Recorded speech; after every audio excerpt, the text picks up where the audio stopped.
จะแพ้พ่ายทำลายตนจะหมองมนทนทุกข์ไม่สุขดี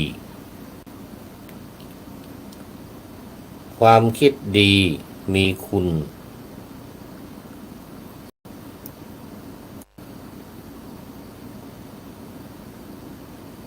ช่วยหนุนเสริมช่วยต่อเติมเพิ่มสุขทุกวิถี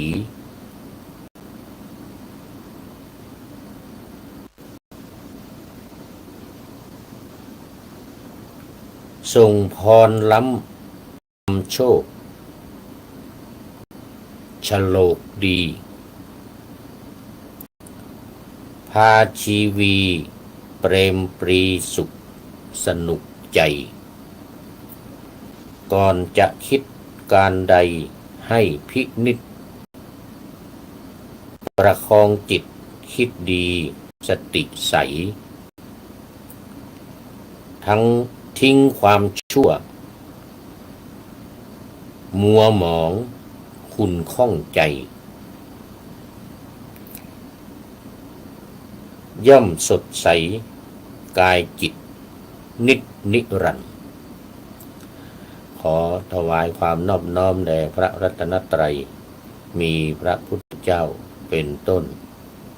ขอถวายความเคารพพระมหาเถระพระเถรานุเถระเจ้าคณะพระสังฆาธิการทั่วโลกมีพระเดชพระคุณพระธรรมเสนาบดีเจ้าคณะภาค7วัดพระธาตุดอยสุเทพเป็นต้นและขออำนวยพรแด่ท่านผู้ฟังท่านผู้ชม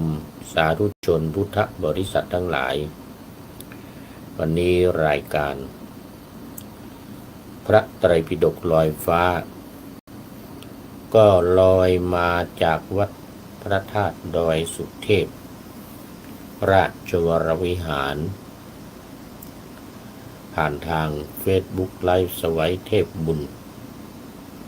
เข้าสู่สถานีวิทยุ5สถานีคือ1สถานีวิทยุพระพุทธศาสนาแห่งชาติและจริยธรรมวัดพระธาตุดอยสุเทพระบบ FM 96 เมกะเฮิรตซ์มีพ่อครูวรรณลบนามวงพรหมเป็นผู้อำนวยการอาจารย์พระมหาประสิทธิ์ประสาธิโกเป็นหัวหน้าสถานีและอาตมาภาพพระครูปริยัติยานุศาสตร์เป็นผู้บรรยายเป็นประจำทุกวันไม่หยุดยกเว้นสถานีเสียเหมือนเมื่อวานคอมเสียเมื่อวานนี่นะทุกตั้งแต่ตอนบ่ายได้จัด1รายการท่านาวาวังทองหลังจากนั้นตลอดคืนจนถึงตลอดเช้ากลางวันนี้อีกครึ่งวันเดี๋ยวถึง4 โมง3 โมง4 โมงเย็น5 โมงเย็นเนี่ย1 วันเต็มเลย24 ชั่วโมงกว่าช่างจะมาช่างมาแก้มาทำวันนี้ซ่อมคอมกว่าจะเสร็จก็เย็นตกเย็นรู้สึกว่าจะมาได้เปิดรายการสัก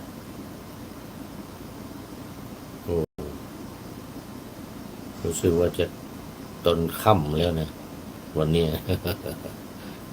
ได้เป็น1 รายการ2 รายการนี่เป็นรายการที่3มื้อนี้นะตอนนี้เป็นรายการที่3บังเอิญมาโดนตัวเองเข้าเวรไม่ใช่เข้าเวรหรอกมาแทนหัวหน้าท่านอาจารย์มหาประสิทธิ์ ไปพุทธมณฑลจังหวัดนครปฐมนู่นนะไปรับปริญญาบัตรเดี๋ยวประกาศนียบัตรปรริญญาธรรม5 ประโยคสอบได้ปีเนี้ยเขามีการมอบใบประกาศนียบัตรที่พุทธมณฑลจังหวัดนครปฐมไปแล้ววันนี้ก็ผู้พูดจึงได้มาดูแลสถานีวันตั้งพรุ่งนี้ไปก็ที่ตี4:30ก็มาแล้วนี่เปิดสถานีแล้วรายการก็เริ่มตี 5จนถึง5 ทุ่มเหมือนวันนี้เดี๋ยวประมาณ5 ทุ่มกว่า5 ทุ่มครึ่งทุ่มครึ่งจนเปิดรายการสุดท้ายตอน5 ทุ่มรายการสุดท้ายตอน5 ทุ่มเสร็จแล้วก็ไปนอนได้ละให้มันจบเองสถานีมันปิดเองจบเองปิดเองแล้วก็ฝ่ายหินทีมงานวัดฝ่ายหินแอดมินจัดทำพระครูสมุวิสุวัตรวรกิจโยไม่งั้นเราจะต้องถ้าเอา Facebook ไลฟ์สดเนี่ยนะมาเปิดเนี่ยนะมันเดี๋ยวรายการอื่นก็ต่ออีกมันมีรายการอื่นต่อเรื่อยๆไม่ได้แล้วก็ต้องเอานี่ MP3 นี่เปิดพอมันหยุดแล้วก็หยุดเลยไม่มีอะไรต่อสถานีก็ไม่มีเสียงดังปิดก็ทางหัวหน้าสถานีตั้งเขาเรียกตั้งโดยอัตโนมัติปิดโดยอัตโนมัติพอรายการสุดท้ายจบมันก็ปิดของมันเองนี่ไม่แน่บางทีถ้าไม่ได้บันทึกไว้ก็อาจจะจัดสดเพราะเรานั่งอยู่ในห้องส่งเนี่ยนะเรานั่งอยู่ในห้องส่งของสถานีนี่ก็สามารถจัดสดได้ถ้าไม่ง่วงนะถ้าไม่ง่วงก็จัดสดไปตั้งแต่5 ทุ่มไปถึงเที่ยงคืนแต่อย่างว่าเนี่ยกว่าจะได้ไปนอนกว่าจะหลับอีกก็ตี 1 ตี 2สู้บันทึกไว้ล่วงหน้าบันทึกไว้ล่วงหน้าเหมือนวันนี้ก็บันทึกไว้ล่วงหน้ารายการพระไตรปิฎกลอยฟ้าจริงวันพรุ่งนี้จะออกสดก็ได้นาฬิกาถึง9 นาฬิกานี่นะจากสถานีนี่ก็ได้เหมือนกันแต่ว่ามันเป็นช่วงเวลาขึ้นวิหารช่วงเวลาขึ้นวิหารนาฬิกาถึง9 7 นาฬิกาถึง10 7 นาฬิกาถึง9 นาฬิกาไม่ทันต้องบันทึกไว้อย่างนี้แหละ มันจะดึกหน่อยอย่างวันนี้ค่อนข้างจะดึกหน่อยนะไม่ค่อนข้าง 4 ทุ่มกว่า FC ทั้งหลายก็คงจะม้อยกันไปแล้วแล้วพูดให้ใครฟังดีเนี่ยอันนี้เขียดไม่มีนะไม่เหมือนอยู่ที่ห้องเหมือนอยู่ที่ห้องสตูดิโอที่ห้องกุฏิของผู้พูดนั่นมีเขียดร้องอยู่เนี่ยยังมีเขียดร้องอยู่ตัว 2 ตัวเขียดก็หลับเหมือนกันนะ แต่ก็จักรจันเรไรนี่ก็ดังขึ้นมาเป็นบางครั้งนะอย่างเมื่อคืนบันทึกเสียงก็มีจักรจัน ร้องแต่ว่าไม่ตลอดถ้าตลอดนี่ไม่ไหวเหมือนกับฝนตก เสียงดังเหมือนกับฝนตกเอาละตอนนี้พูดให้ผีฟังเลยอันนี้ ไม่รู้ในห้องส่งนี่มีผีหรือเปล่าเอาไม่เป็นไรไม่เป็นไรตื่นเช้าก็เปิดออกวิทยุให้ญาติโยมฟัง ให้ญาติโยมฟังแล้วก็ไปตอนกลางคืนก็ในเนี่ย5 ทุ่มถึงเที่ยงคืนนี่แหละ แต่เราก็ไปนอนสบายเปิดเสร็จแล้วก็ไปนอนสบายเอามาวันนี้ยังอยู่เกือบสุดท้ายแล้วเนี่ยมงคลละสูตรพระสูตรสุตตันตปิฎกเล่มที่25นี่ฉบับมหาจุฬานะปกสีฟ้าอันนี้อยู่หน้าที่เท่าไหร่ดูก่อนหน้าที่8อยู่ที่หน้าที่8มงคลที่37 38เหลืออีก2มงคลนี่วันนี้อาจจะได้2ก็ได้เดี๋ยวดูก่อนถ้ามันไม่ยาว พูดไม่ยาวอธิบายไม่ยาวนี่นะพูดไม่ยาวอธิบายไม่ยาวก็ได้2มงคล 2มงคลเอามงคลแรกก่อน37มงคลที่37จิตปราศจากทุลีอันนี้ก็หลังจากที่ทำนิพพานทำนิพพานให้แจ้งแล้วในมงคลที่34มงคลที่33ก็เห็นอริยสัจแค่เห็นอริยสัจนี่ก็ได้แล้วในอริยสัจก็สามารถพ้นจากทุกข์ได้เขาเรียกว่าเห็นแจ้งในอริยสัจ4โดยเฉพาะข้อที่อริยสัจ4ข้อที่3ก็หน้าที่ของข้อที่3นี้ก็คือว่าทำให้แจ้งสัจฉิกรณาสัจฉิกาตัพพัง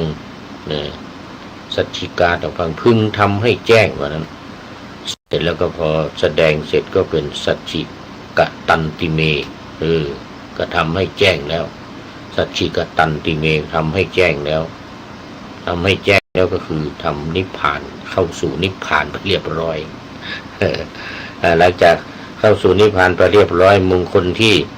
35ถึง38เนี่ย35ก็จิตของผู้ที่ถูกโลกธรรมกระทบแล้วไม่หวั่นไหวก็จะหวั่นไหวได้ไงนิพพานไปแล้วบรรลุนิพพานไปแล้ว ละกิเลสได้หมดแล้วสังโยชน์อีก10ประการสักกายทิฏฐิจนถึงอวิชชาหมดเหลืออยู่แต่ขันธ์5เนี่ยเรียกว่าอุปาทิเสสนิพพานนี่นิพพานที่ยังมีขันธ์5นี่เหลืออยู่เพราะฉะนั้นถึงจะดับกิเลสทั้งหมดแต่ขันธ์เนี่ยยังอยู่เนี่ยรูปเวทนาสัญญาสังขารวิญญาณเนี่ยรูปกายร่างกายเนี่ยยังอยู่เนี่ยมันก็ยังมีอุปาทิอะไรเนี่ยคือกิเลสที่นอนเนื่องอยู่ในสันดานใช้คำว่าสันดานพระพุทธเจ้าตรัสไว้อย่างนี้กิเลสที่นอนอยู่ในสันดานคืออะไรอย่างหิวข้าวอย่างเงี้ยมันเป็นธรรมชาติของร่างกายนะเพราะขันธ์5นี่ยังมีอยู่มันยังไม่แตกสลายนี่เรื่องมันง่วงนอนยังมีอยู่อันนี้คือกิเลสที่นอนอยู่ในสันดานเขาเรียกอุปาทินะเขาเรียกอุปาทิก็จะขับถ่ายอีกกินเสร็จแล้วขับถ่ายอีกไอ้นี่แหละอุปาทินะ เราเรียกกันว่าอุปาทิเสสนิพพานนิพพานที่ยังมีอุปธิเหลืออยู่อุปธิก็คืออาศัยขันธ์ทั้งห้าเนี่ยยังมีรูปนี้อยู่ตราบใดยังมีรูปนี้อยู่นี่นะแต่จิตเนี่ยตั้งแต่มงคลที่35เนี่ยไม่หวั่นไหวแล้วต่อโลกกระทำทั้งหลายไม่ว่าจะเรื่องลาภเรื่องยศนินทาสรรเสริญสุขทุกข์อะไรก็ตามนะไม่หวั่นไหวจิตใจที่มั่นคงแน่วแน่เพราะไม่มีกิเลสแล้วไม่มีอะไรเข้ามาในมงคลที่35 36ก็ว่าจิตไม่เศร้าโศกมันจะไปเศร้าโศกยังไงนิพพานแล้วก็จิตข้อที่37วันนี้จิตปราศจากทุลีก็คือปราศจากกิเลสนั่นเองเนี่ยกิเลสทั้งหลายมีอะไรกิเลส1,500ตัณหา108ดูกิเลสที่ว่าไอ้หมดนะที่ว่าจิตทุลีเนี่ยนะคำว่าทุลีเนี่ยนะได้ยินคำว่าทุลีเราก็ต้องนึกไปถึงสมัยที่พระพรหมตามปุคลาธิฐานนะพระพรหมมาราธนาพระพุทธเจ้าให้แสดงธรรมพระพุทธเจ้าเนื่องจากว่าทรงท้อพระทัยนิดหน่อยว่ามันยากนี่นะธรรมะที่เราแสดงเนี่ยมันยากนั่งไตรตรองพิจารณาทบทวนอยู่49 วันใต้ต้นโพ7 วันต้นดอกจิก7 วันต้นไทร7 วันต้นอะไรอีกอะ7 วัน7 วัน7 วัน7 แห่ง49 วันพอเสร็จแล้วครบ49 วันแล้วก็ทรงคิดว่าโอ้โหมันยากนี่นะโดยเฉพาะปฏิจจสมุปบาทเนี่ยนะใครจะเข้าใจว่างั้นนะอริยสัจสี่อย่างนี้ปฏิจจสมุปบาทอย่างนี้มรรค4ผล4นิพพาน1อันนี้นะโลกุตตรธรรม9โอ้โหสุดยอดมันเป็นเรื่องที่ยากลำบากที่จะศึกษาติดตามเหมือนกันนะไม่อยากแสดงพรหมต้องมาอาราธนาพรหมมาจโรกาธิปติสหัมปฏิกัตอัญชลีอันนาทิวรังอายาจถะเนี่ยนะ ที่ปูจารว่าเนี่ยนะมรรคนายกหรือพวกเราทั้งหลายเวลาจะอาราธนาธรรมก็ต้องว่าบทนี้แปลว่าพระพรหมสหัมบดีพรหมที่ปฏิสหัมปฏิกัตอัญชลีอันทิวรังอายาจถะก็ปนมมือขึ้นอัญชลีโอ้ขอพระองค์ทรงแสดงเถอะทรงแสดงธรรมแก่คนเพราะเหตุผลคืออะไรคนที่มีทุลีในตาน้อยจะเสื่อมประโยชน์เสียประโยชน์เพราะอะไรไม่ได้ฟังธรรมแล้วก็ต้องรอไปอีกพระพุทธเจ้าอีกองค์หนึ่งเลยพระศรีอริยเมตไตรนู่นนี่จะมาอุบัติจึงจะได้ฟังธรรมเกิดพระศรีอริยเมตไตรไม่แสดงอีกก็ยุ่งอีกนะแต่นั้นแน่นอนศรีอริยเมตไตรแน่นอนหลังจากตรัสรู้จะอยู่อีก30,000 ปีตอนนั้นคนอายุไข อายุไขเท่าไหร่80,000 ปีอายุไข80,000 ปีโอ้อยู่กันจนถ้าจะเบื่อหน่ายกันนะมองหน้ากันทุกวัน10,000 ปี80,000 ปีอยู่มา50,000 ปีจึงตรัสรู้นะครองบ้านครองเมืองมีแต่ยังไม่รู้ว่าจะมาในตระกูลไหนนะ ตระกูลเศรษฐีมหาเศรษฐีหรือตระกูลพระราชามหากษัตริย์ตระกูลพราหมณ์หรืออะไรเนี่ยนะเดี๋ยวจะต้องไปดูประวัติอีกทีหนึ่งว่าจะมาจะตั้งครรภ์จะไปเข้าในครรภ์ของพระมารดาตระกูลไหนเลยนะจริงมีบอกไว้อยู่แต่ว่ามันลืมมันไม่จำละจะพิจารณาอยู่จะพิจารณาตระกูลจะพิจารณามารดาที่จะเป็นมารดาของพระโพธิสัตว์นั่นแหละจะต้องเป็นมารดาจะต้องเป็นผู้ที่บริสุทธิ์นะมีศีลมีธรรมแล้วก็ประสูติเรียบร้อยแล้ว7 วันก็สวรรคตที่วงคตเหมือนกันเนี่ยทุกพระองค์นะที่วงคตแล้วก็โน่นไปเกิดอยู่บนสวรรค์ชั้นดุสิตนี่นะพระพุทธเจ้าพอพระศรีอริยเมตไตรเนี่ย50,000 ปีเนี่ยนะนู่นมารดาก็อยู่บนนู่นนะต้องตามขึ้นไปพอตรัสรู้แล้วก็ต้องเสด็จขึ้นไปจำพรรษา1 พรรษาอีกเหมือนตอนทุกพระองค์พระพุทธเจ้าทุกพระองค์เป็นอย่างนั้นหมดเป็นอย่างนั้นหมดเลยต้องไปแสดงธรรมให้แก่พุทธมารดาเพราะว่าพุทธมารดาก็ที่วงคตไปหลังจากที่ประสูติ7 วันเท่านั้นทุกพระองค์เหมือนกันหมดเพราะอะไรเพราะว่าท้องนั้นจะต้องไม่มีคนที่2ต้อง1เท่านั้นพระโพธิสัตว์เดียวคนเดียวเท่านั้นพอ7 วัน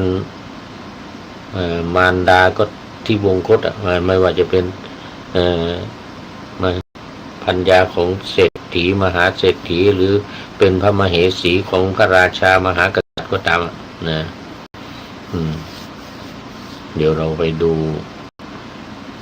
พระโพธิสัตว์จะพิจารณามารดาถ้าใครจะเป็นมารดาหรือใครจะลงมา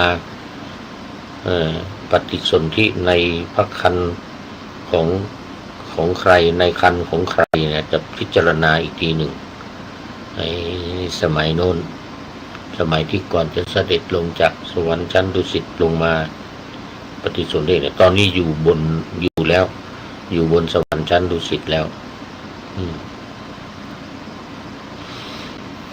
พระมาลัยขึ้นไปพบแล้วก่อนที่จะพระมาลัยขึ้นไปพบก่อนที่พระเวสสันดรก่อนที่พระเวสสันดรจะมาอุบัติแล้วไปพบพระศรีอริยเมตไตรมาแล้วนี่มาจิตปราศจากทุรีก็คือกิเลสนี่จิตจะปราศจากทุรีนี่ก็คือกิเลสวิรัชจิตนะจิตปราศจากทุรีนี่นะวีรชังวีรชังเขมังตัมมังคารมุตตมังเนี่ยไอ้ก่อนขนาดเลยจิตไม่เศร้าโศกอโศกังวีรชังเขมังตัมมังคารมุตตมังเนี่ยนั่นจิตไม่เศร้าโศกอันนี้จิตไม่มีจิตปราศจากทุรีจิตปราศจากทุรีคือจิตที่หมดกิเลสราคะโทสะโมหะอย่างสิ้นเชิงถอนรากถอนโคนไม่กลับมาฟื้นอีกทำให้จิตผ่องใสสะอาดบริสุทธิ์และหลุดพ้นจากความทุกข์ทั้งปวงนี่ ความหมายและลักษณะของจิตปราศจากทุลีคือหนึ่งคำว่าทุรีหมายถึงกิเลสเครื่องเศร้าหมองที่คอยทับถมจิตใจเช่นโลภะความโลภหรืออภิชาวิสมะโลภะนี่ความโลภละโมบโลภมากเลยนะโทสะความโกรธความประทุษร้ายไม่พอใจพยาบาทนี่อยู่เนี่ยโทสะนี่นะแล้วก็โมหะความหลงนี่หมายถึงอวิชชาเนี่ยไม่รู้อวิชชาไม่รู้คือไม่รู้อริยสัจธรรมทั้ง4ประการนั่นแหละเขาเรียกว่าอวิชชาคือโง่เขลาไม่รู้แต่ถ้ารู้อริยสัจสี่นั้นเป็นวิชชาแล้วเหมือนในธรรมจักรกับปวัตตนสูตรพอพุทธองค์แสดงธรรมญาณังอุตตปาธิปัญญาอุตตปาธิวิชชาอุตตปาธิอาโลโกอุตตปาธิเนี่ยทั้ง4เนี่ยมีความหมายเดียวกันหมดเลยมาเดียวกันหมดเลยปัญญาวิชชาญาณญาณนี่บางทีเอามาพูดรวมกันเป็นปัญญาญาณอย่างนี้ก็มี2ความหมดจดเป็นสภาวะจิตของพระอรหันต์ที่สะอาดอย่างแท้จริงอันนี้มีความหมดจดเดี๋ยวเราเรียกกันว่าวิสุทธิไงวิสุทธิแปลว่าหมดจด3ความนุ่มนวลนี่หมายถึงความนุ่มนวลนะในที่ว่าจิตปราศจากทุลีนี่นะคือจิตที่ปราศจากทุลีเนี่ยมีความผ่องใสและความควรแก่การงานทางธรรมหมายถึงการงานทางธรรมนะจิตที่ผ่องใสนะก็หมายถึงทางธรรมก็หมายถึงแสดงธรรมนะด้วยพระองค์เองด้วยจิตที่สะอาดผ่องใสไม่เหมือนพวกเราทุกวันนี้ทุกวันที่เราทุกวันนี้ยังไม่ได้บรรลุยังไม่เป็นอรหันต์นั้นเวลาแสดงธรรมจิตก็ไม่ได้ผ่องใสนะจิตจะไม่ได้ผ่องใสคราวนี้มาดูโทษบ้างโทษของจิตที่มีทุลี1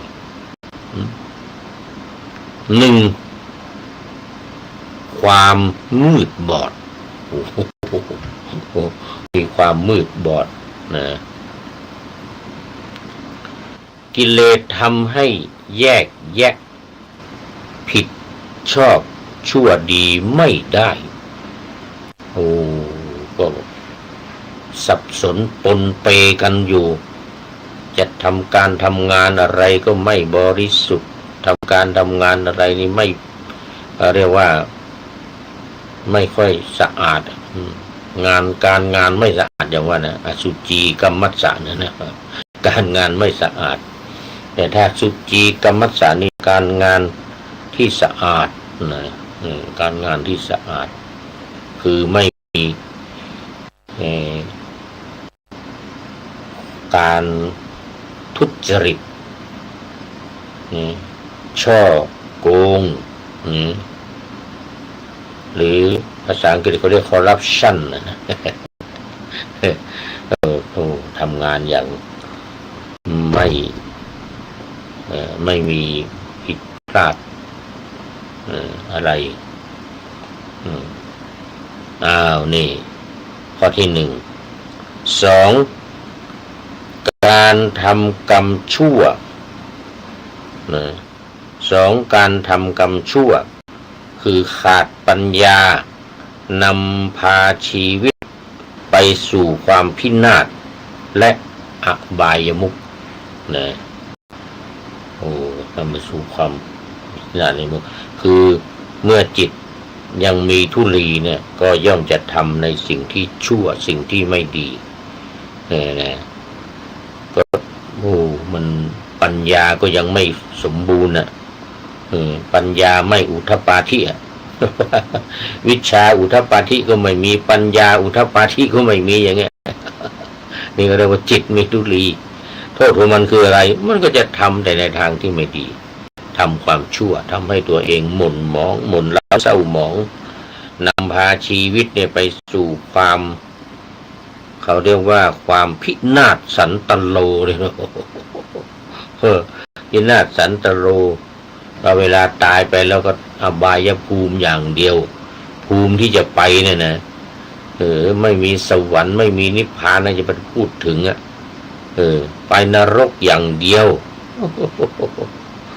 เราเรียกว่ามีอบายเป็นที่สุดอบายมุขอบายภูมิอบายภูมิอันนี้ข้อที่สองเอาดูข้อที่สามความทุกข์เอาอีกแล้วมันก็จะเตือนว่ายตายเกิดในวัฏสงสารเรานี่แหละไม่จบไม่สิ้นสักที ก็เป็นทุกข์ร่ำไปเป็นทุกข์ร่ำไปเพราะอะไรเพราะว่าจิตยังมีทุลีมีกิเลสฝังอยู่ถึงแม้ว่าเป็นพระสกทาคามีแล้วก็ตามนะจิตเนี่ยมันยังมีทุลีติดอยู่ขนาดพระอนาคามีเนี่ยมันยังมีโมหะอยู่มีความหลงมีความโง่เขลา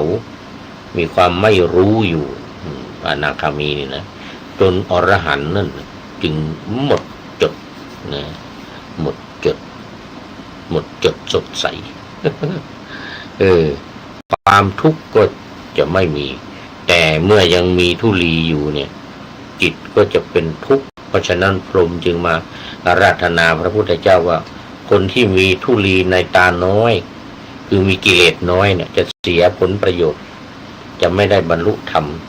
จะต้องรอไปจนถึงพระศรีอริยเมตไตรมาอุบัตินู่นน่ะจึงจะได้หลุดพ้นจึงจะได้บรรลุเป็นอรหันต์หรือเป็นโสดาบันสกทาคามีอนาคามีอรหันต์เป็นที่สุดท้ายคราวนี้มาดูประโยชน์ของการฝึกฝนบ้างประโยชน์ของการฝึกฝนบอกว่าหนึ่งความสงบสุขนี่ใจหยุดนิ่งพบความสุขที่แท้จริงภายในภายนอกไม่เอากระจอกร่างกายมีความสุขสมบูรณ์อ้วนท้วนอะไรก็ตามกระจอกแต่ใจเป็นใจมีสุขใจมีความสุขนี่ถือว่าสุดยอดตรงกันข้ามกับเมื่อกี้นี้มีความทุกข์เพราะว่าจิตยังไม่ปราศจากทุลีแม้ทุลีมีในตามีน้อยก็ตามก็ยังเป็นทุกข์อยู่ดียังไม่สุขตลอดในข้อที่หนึ่งสองการหลุดพ้นนี่เป็นเหตุให้บรรลุมรรคผลนิพพานสามารถศึกษาเพิ่มเติมได้เรื่องของมรรคผลนิพพานนี่ก็คือโลกุตตรธรรม9ประการนั่นเองก็คือโสดาปฏิมรรคโสดาปฏิผลนี่คู่ที่หนึ่งสกทาคามิมรรคสกทาคามิผลนี่คู่ที่สองอนาคามิมรรคอนาคามิผลนี่คู่ที่สามอรหัตตมรรคอรหัตตผลนี่คู่ที่สี่ก็เรียกว่าคู่แห่งบุรุษสี่คู่นับเรียงตัวบุรุษได้แก่8บุรุษอย่างที่เราสวดกันในสังฆคุณนะสังฆคุณของพระสงฆ์คุณของพระสงฆ์คือเป็นผู้ที่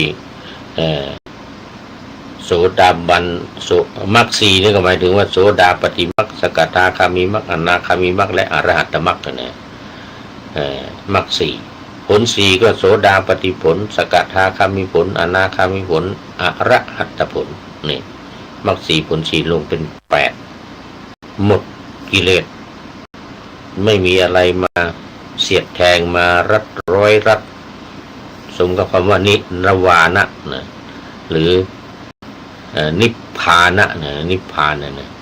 ไม่มีอะไรมาไม่มีกิเลสนะไม่มีกิเลสเข้ามาเฉียดแทงทำลายได้ไม่มีนี่เขาเรียกว่าเป็นพระอรหันต์โลกุตรธรรมที่9คือนิพพานมรรคสี่ผลสี่นิพพาน1มรรคสี่ผลสี่นิพพาน1การหลุดพ้นบรรลุมรรคบรรลุผลนี่นะ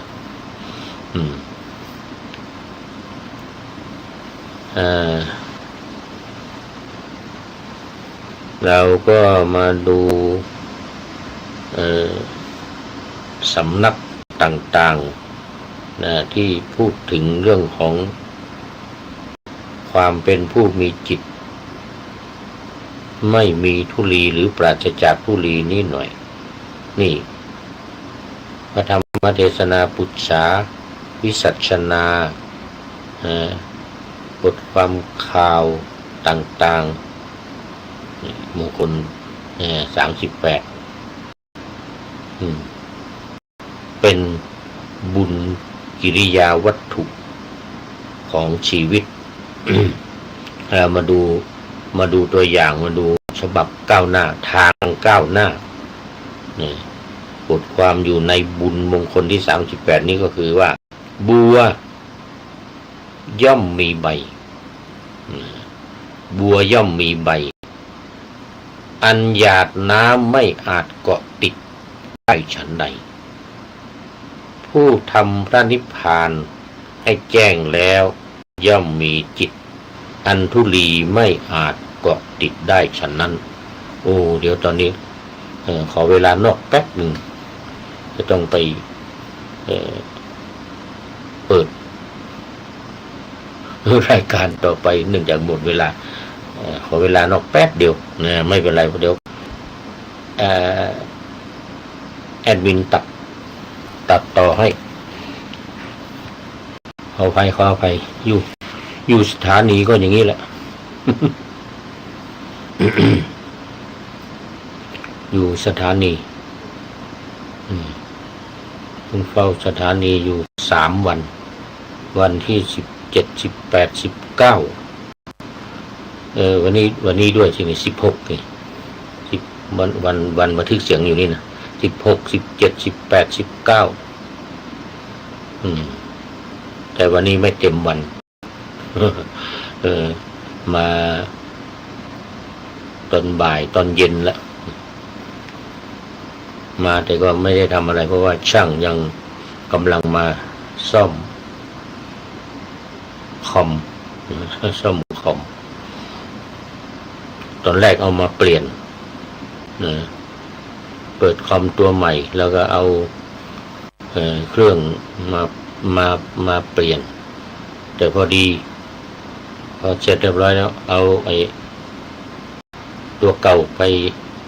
ซ่อมไปเปิดดีขึ้นมาก็เลยเอามาเปิดใหม่ เป็นตัวเก่าตอนนี้เริ่มละรายการพระไตรปิฎกลอยฟ้า11เดี๋ยว23 นาฬิกา เลยเวลาเป็นนิดหนึ่งประกอบ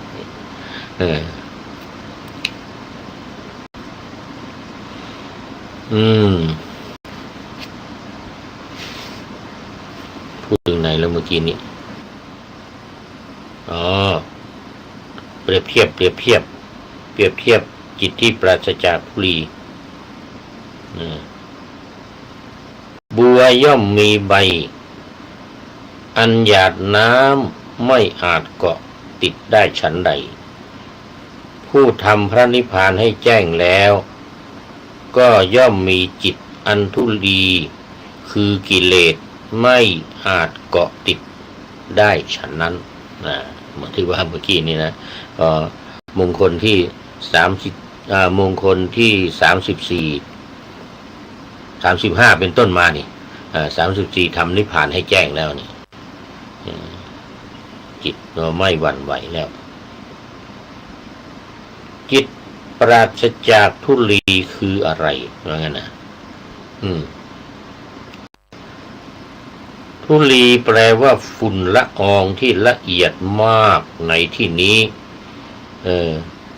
หมายถึงกิเลสอย่างละเอียดที่เกาะซึมแทรกหุ้มใจของเราอย่างซ่อนเร้นบางๆทำให้ความผุดผ่องความใสสะอาดเสียไปถ้าไม่สังเกตจะไม่เห็นจะไม่รู้ก็อย่างที่ว่าเนี่ยของเราไม่สังเกตไม่รู้ว่าเป็นกิเลสอย่างหิวข้าวอย่างเงี้ยร่างกายมันเป็นธรรมดาร่างกายจะต้องรับประทานอาหารอย่างที่ว่าเนี่ยกินเพื่ออยู่ไม่ใช่อยู่เพื่อที่จะกิน มันเราก็เลยไม่ค่อยรู้ว่าไอ้นี่มันเป็นกิเลสเนี่ยหรือความง่วงเหงาหาวนอนเนี่ยความง่วงหลับเนี่ยง่วงนอนเนี่ยทีนามิทะเนี่ยมันเป็นธรรมชาติของร่างกายอ่ะทำงานมาทั้งวันก็ต้องพักผ่อนใช่ไหมถึงตอนกลางคืนมาก็ต้องพักผ่อนอย่างเป็นคนแก่เนี่ยอย่างผู้พูดในตอนนี้เดี๋ยวได้สักต้องได้อย่างน้อย6 ชั่วโมง8 ชั่วโมงอย่างเงี้ยไม่เหมือนสมัยตอน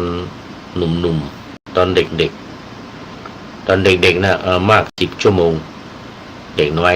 ขึ้นมานี่นะถ้ามาปานกลางเนี่ยนะ30 ปี40 50นี่นะนี่ได้สัก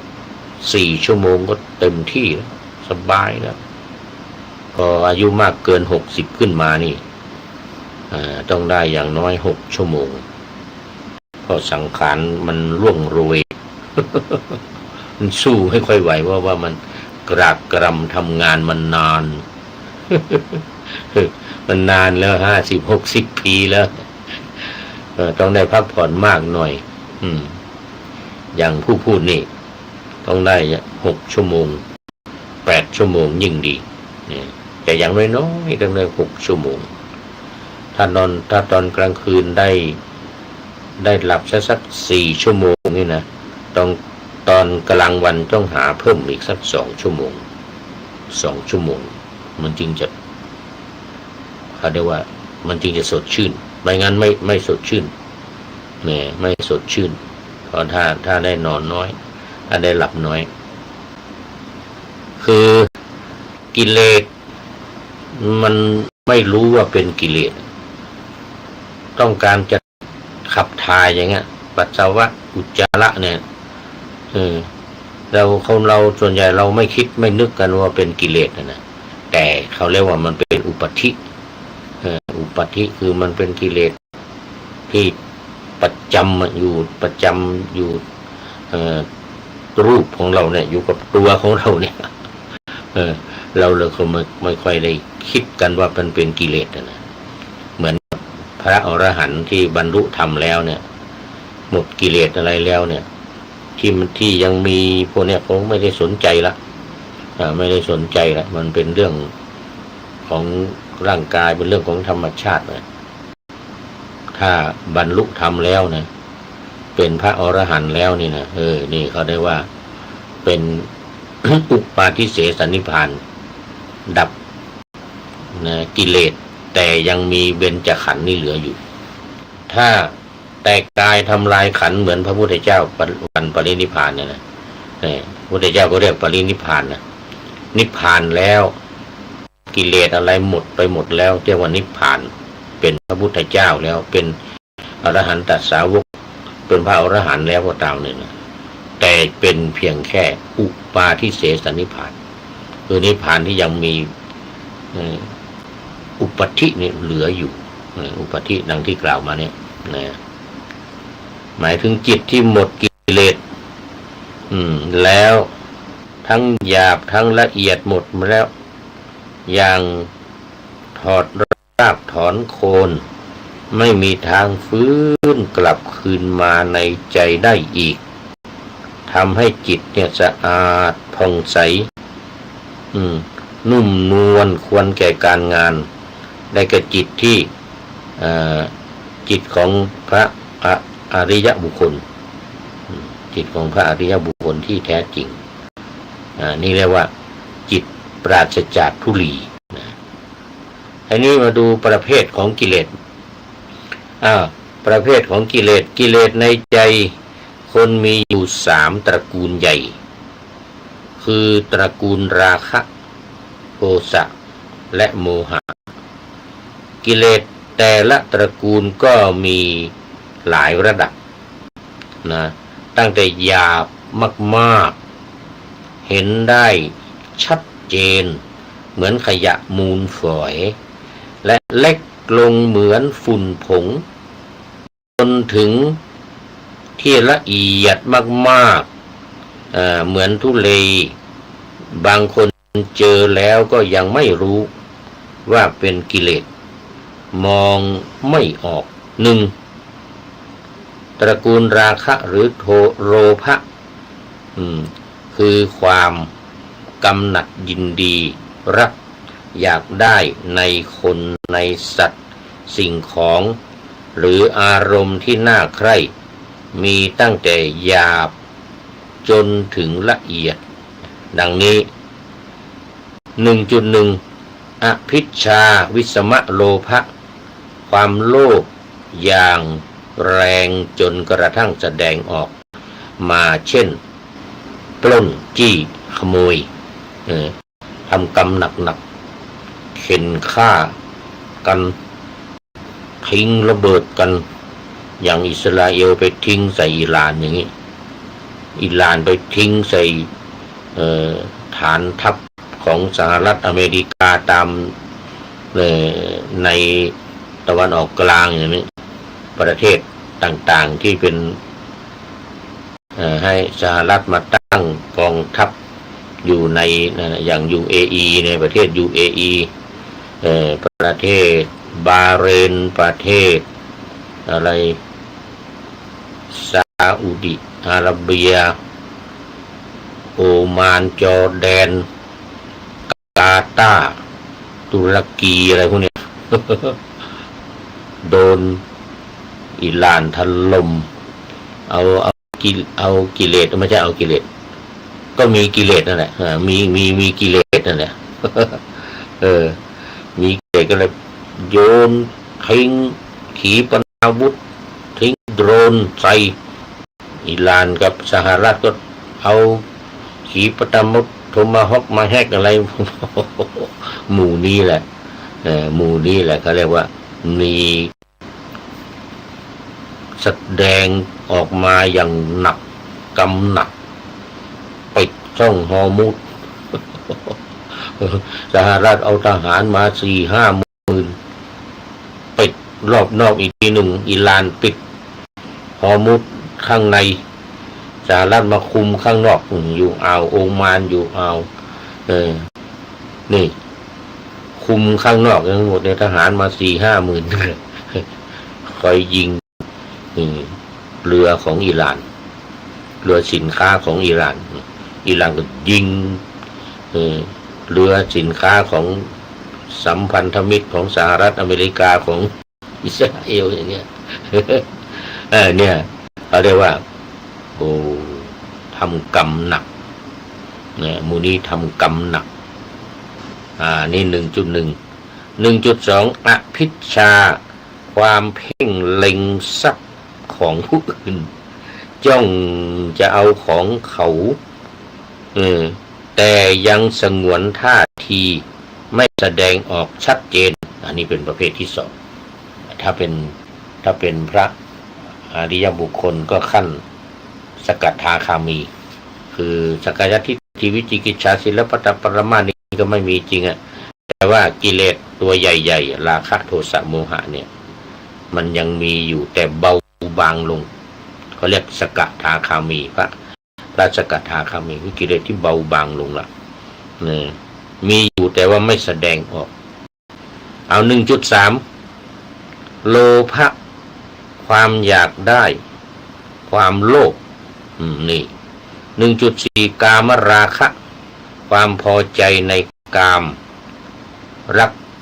เพศตรงข้ามผู้หญิงรักผู้ชายผู้ชายรักผู้หญิงอย่างนี้ยังมีความรู้สึกทางเพศหรือยังยินดีในรูปเสียงกลิ่นรสสัมผัสและธรรมารมณ์ก็คือกามคุณทั้ง5 1.5 รูปราคะความยินดีในอารมณ์ของรูปฌานเป็นเรื่องของผู้ฝึกสมาธิจนได้รูปฌาน 1.6 อรูปราคะความติดใจยินดีในอารมณ์อันเป็นอรูปฌานนะเรื่องของผู้ฝึกสมาธิจนได้อรูปฌานตั้งฌานที่5ไป5 6 7 8อย่างนี้อากาศวิญญาณอากิญจัญญาเนวสัญญานาสัญญาอันนี้เป็นข้อที่1.1.4.3.4.5.6 นี้แหละที่จัดเป็นกิเลสละเอียดที่เรียกว่าทุลีในตระกูลราคะนะโอ้แต่ดูไปดูมาหมดเวลาไว้แค่นี้ก่อนยังไม่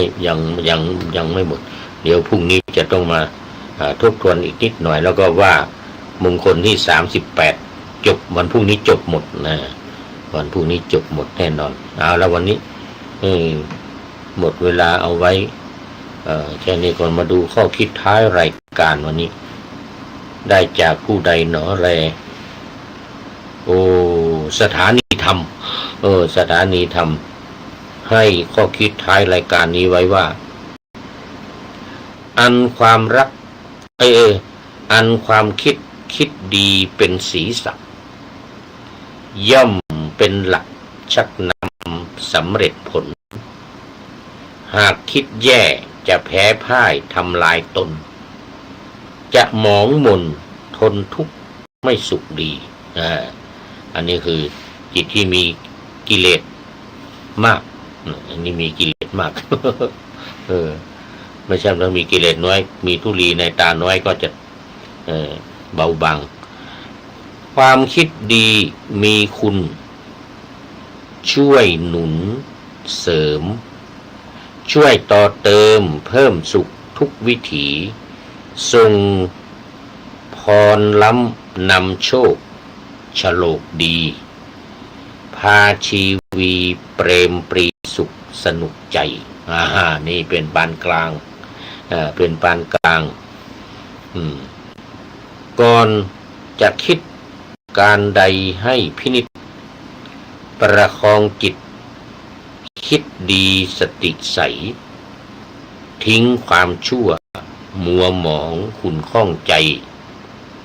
ย่อมสดใสกายจิตนิรันดร์คือตลอดไปมีความสุขตลอดไปเอาละคราวนี้ก็ขอบคุณ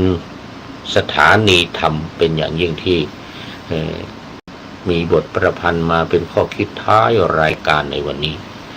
ขอนำพระไตรปิฎกลอยฟ้าไปจากผู้ฟังทั้งหลายในโลกล่า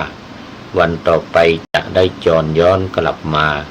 สู่สถานีใหม่ให้ท่านฟังอย่าลืมเปิดวิทยุหรือเครื่องรับโทรศัพท์โมบายคอมพิวเตอร์ผัง YouTube เฟซเพจไลน์ให้ดังๆเพื่อชมฟังรายการวันต่อไปขอทุกท่านมีความสุขทุกคืนวันนำธรรมะประกอบการงานทั้งหลายเช่นขยันทำงานทางวาจากายใจขวนขวายกิจการงานนานาบำเพ็ญสาธารณประโยชน์เว้นสิ่งที่มีโทษโหดเยี่ยงสาประกอบแต่กรรมดีมีราคา แสวงหาเงินทองครองใจคน เสียสละภาระทรัพย์นับมากน้อยไม่ให้ร้านก็ให้ร้อยไม่ด้อยผลเอื้อคนรวยช่วยคนยากฝากคนจนให้ทุกคนเท่ากันมาตรฐานเดียวขอเจริญพรวันนี้หมดเวลาจริงๆค่ะขอเจริญพร